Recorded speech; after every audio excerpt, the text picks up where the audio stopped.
Iya, Snapdragon Summit 2022. Tiap tahun kita ke sini, tiap tahun saya bikin video, bikin liputannya di sini. Ya, kali ini nggak beda tahun 2022. Tapi ada banyak teman-teman yang ikut di sini yang kemarin udah kita interview, mereka ekspektasinya seperti apa. Nah, sekarang kita mau tahu apa yang mereka rasakan setelah mereka ngikutin Snapdragon Summit dan sebagian besar untuk pertama kali.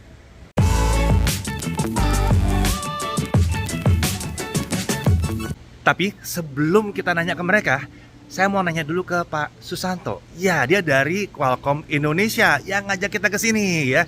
Sebetulnya apa sih Snapdragon Summit ini? Ya, jadi Snapdragon Summit adalah satu ajang di mana Qualcomm memperkenalkan teknologi-teknologi yang paling baru yang ada di muka bumi ini, yang kira-kira akan menjadi trendsetter atau menjadi fitur-fitur yang diterapkan di HP-HP flagship setahun kemudian. Snapdragon Summit tahun 2022 kali ini ya, kita memperkenalkan Snapdragon 8 Gen 2 yang sebagai main topiknya ya. Tapi sebenarnya kan nggak hanya itu, ada juga Snapdragon AR2, itu adalah chip untuk perangkat augmented reality. Lalu juga ada teknologi-teknologi dari compute, dan juga ada untuk game dan prosesor, ada dikasih spill tentang CPU dari Qualcomm yang baru untuk masa yang akan datang. Nah itu sebenarnya. Jadi apa yang diberikan di dalam Snapdragon Summit itu semua hal-hal yang baru banget dan sangat akan menjadi bikin penasaran sebenarnya.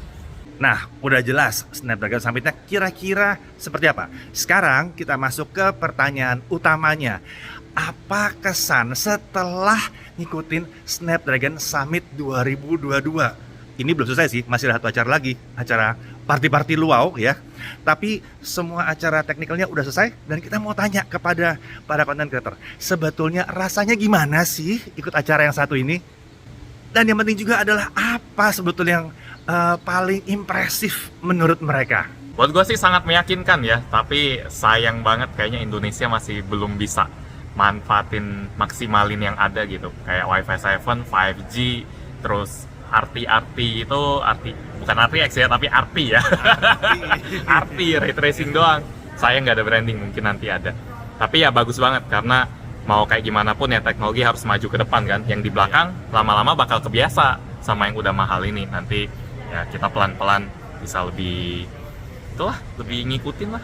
Kalau yang paling menariknya apa nih? Poin paling menarik? Paling menarik buat gua di ray tracing sih, kayak nggak nyangka aja Nvidia chip segede gaban harus panas banget buat ray tracing, tapi si Qualcomm kayak kecil banget, sekuku doang. Itu kok bisa gitu. Ya, nanti kita tes lah. Sip. Yang paling menarik ya, sebenarnya banyak sih, cuma kami sangat penasaran dengan perekaman 8K HDR. Beautification-nya udah bisa 4K 60 frames per second. 4K 60 ya? Iya, itu sangat menarik sekali. Dan cinematic videonya sudah pasti sudah mirip dengan buah-buahan. Nah, penasaran nanti implementasinya gimana, setiap brand menggunakan fitur-fitur tersebut. Oke, thank you. Yang paling aku suka di Snapdragon Summit ini, karena ini baru pertama kalinya Gadget Empire diundang, ya tentu sangat excited Om. Okay. Semuanya aku suka, dari mulai pemilihan tempatnya di Hawaii, karena aku belum pernah ke Hawaii, akhirnya bisa menjakan kaki ke Hawaii. Terus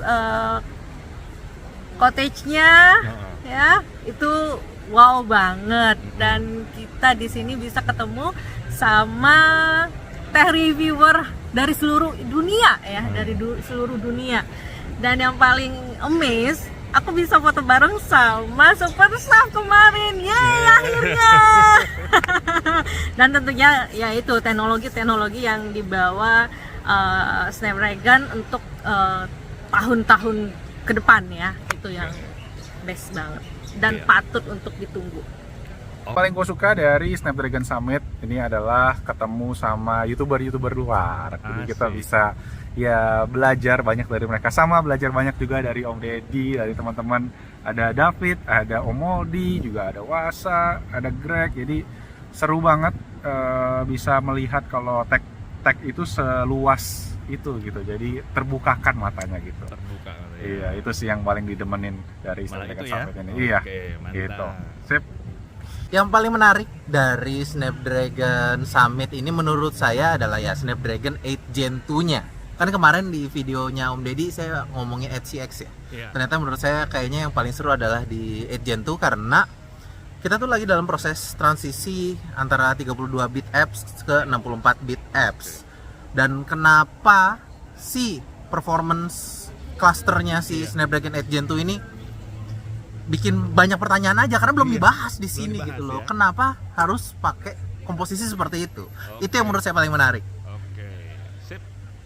Oke, kalau gue pribadi sih pertama paling senangnya as insider juga kesini. Jadi ya sebenarnya ada senang ada nggak senangnya. Senangnya tuh bisa mengeksplor yang di luar hotel. Jadi nggak selalu kita di ballroom kuliah aja.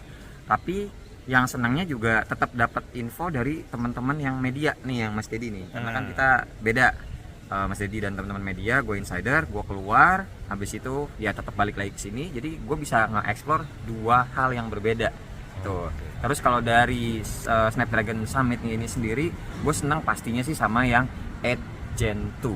Nah, yang paling gue suka ya pastinya soal performa. Performa pasti naik sih, cuma yang masih kepo adalah soal irit dayanya. Walaupun di presentasi itu dibilang irit daya, cuma itu kan tetap aja belum real life. Real life ini juga kan balik lagi tergantung UI dari brand smartphone nanti kayak gimana. Semoga sama-sama irit. Soalnya pemakaiannya gue kayak sekarang adalah Zenfone 9 yang pakai Snapdragon 8 Plus Gen 1, ini baterainya luar biasa menyenangkan gitu loh. Untuk di handphone sekompak ini dari dulu belum pernah ada yang bisa nemenin seharian. Ini seharian tuh bisa banget. Baterai 4300, handphone compact. Semoga di 8 Gen 2 nantinya ada handphone compact yang awetnya juga bisa seharian lebih bahkan kayak gitu. Terus yang terakhir yang gue seneng banget sebenarnya dari yang XR Gen 2-nya sih, untuk yang bagian VR-nya itu. Nah, di situ gue cuma notice dimana kita punya device VR kan selama ini gede tuh, ya. Sekarang bisa jadi kecil. Jadi kayak lebih apa ya, kelihatannya lebih kayak manusiawi aja, bentukannya juga kayak kacamata biasa gitu. Jadi yang mungkin gini deh, kalau yang dulu kan tebel segini ya, gede banget, sekarang tuh jadi kayak cuma 2 jari gitu, kecil, dan itu menyenangkan. Itulah kira-kira kesan yang gua dapetin, yang gue senengin dari Snapdragon Summit ini. Ya selain ketemu sama banyak bule-bule juga sih, reviewer luar ya, tapi gue nggak berani nyapa karena bahasa Inggris gue belepetan. Oke, thank you. Kak. Sama-sama. Untuk pertama kali gue sih kaget ya, maksudnya acaranya tuh sebesar ini, karena biasanya gue ngelihat acara-acara press conference atau pembukaan atau perilisan suatu produk itu ya cuma dari film aja gitu, cuma dari YouTube aja. Tapi pas lihat langsung, wah deg-degannya dapat banget, apalagi pas pertama kali mereka reveal Snapdragon 8 Gen 2 yang dimana fiturnya dalam chipset yang sekecil itu udah ada GPU Adreno yang kuat banget, support XDR, nonton YouTube bisa 8K 4K 60 fps, udah pasti udah 8K 60 fps pula.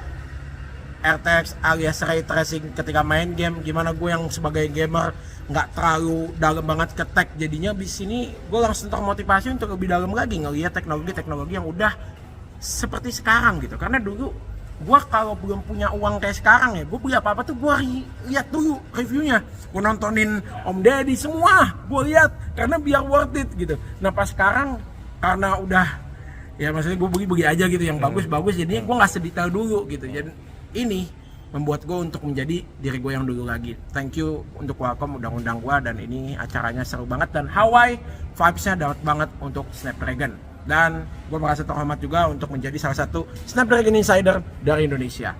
Terima kasih. Ya, jadi kurang lebih itu ya yang mereka suka dari Snapdragon Summit kali ini. Snapdragon Summit. Wah, logo Snapdragon nih. Ini bukan cuma logo, sebetulnya bukan cuma logo. Ada prosesornya di sini, ada SoC-nya di sini yang akan kita bahas di video yang terpisah. Ya, kalau buat saya sendiri sih sebetulnya kali ini masih mirip dengan Snapdragon Summit yang sebelumnya. Miripnya adalah tetap memukau. Tetap memukau. Teknologi-teknologi peningkatannya luar biasa. Nanti kita lihat implementasinya seperti apa. Sepertinya kalau wow-nya udah terwakili sama teman-teman yang lain semua. Mungkin saya paling nambahin kalau di konektivitas ada Wi-Fi 7, ada dual Bluetooth ya. Nah, itu semua nanti akan kita lihat di smartphone aslinya jadinya seperti apa. Oke, sampai sini dulu. Sampai jumpa lagi. Saya Didi Irfan, Jaga Dibu TV.